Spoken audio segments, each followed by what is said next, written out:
પ્રધાનમંત્રી કિસાન યોજનાને લઈને એક મોટી અપડેટ સામે આવી છે. વાસ્તવમાં પ્રધાનમંત્રી કિસાન સન્માન નિધિ યોજનાનો 19મો હપ્તો કેન્દ્ર સરકાર ફેબ્રુઆરીના અંત સુધીમાં જાહેર કરે તેવી શક્યતા છે.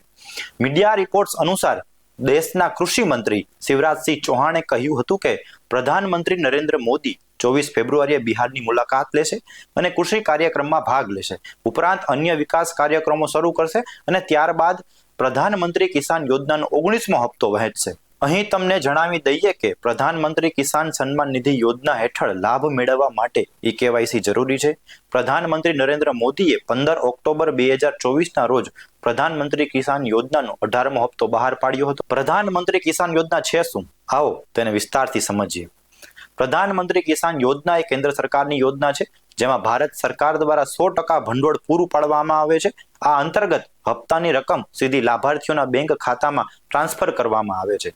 આ યોજના હેઠળ જમીન ધારક ખેડૂત પરિવારો કે જેમના નામે ખેતીલાયક જમીન છે તેમના આધાર કાર્ડથી લિંક કરેલા બેંક ખાતામાં દર 4 મહિને 2000 રૂપિયાના 3 હપ્તા એટલે કે વાર્ષિક 6000 રૂપિયાની ચૂકવણી કરવામાં આવે છે.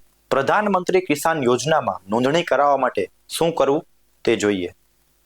પ્રધાનમંત્રી કિસાન યોજનામાં નોંધણી કરાવવા માટે લાભાર્થીઓએ આધાર કાર્ડ, નાગરિકતા પ્રમાણપત્ર, જમીનની માલિકી દર્શાવતા દસ્તાવેજો, બેંક ખાતાની વિગતો સાથે ઈ-કેવાયસીની પ્રક્રિયા પૂર્ણ કરવાની રહેશે. સૌપ્રથમ પીએમ કિસાન પોર્ટલ પર જઈ રજીસ્ટર કરવાનું રહેશે. ત્યારબાદ તમારા નજીકના કોમન સર્વિસ સેન્ટરની મુલાકાત રહેવાની રહેશે. ત્યારબાદ તમારી રાજ્ય સરકારના નોડલ અધિકારીઓને સંપર્ક કરવાનો રહેશે. ઉપરાંત સ્થાનિક મહેસૂલ અધિકારીઓનો સંપર્ક કરવાનો રહેશે. ખેડૂત ઉપયોગી અવનવા સમાચાર જોવા માટે અમારી ચેનલને લાઈક કરો, સબસ્ક્રાઇબ કરો અને શેર કરો.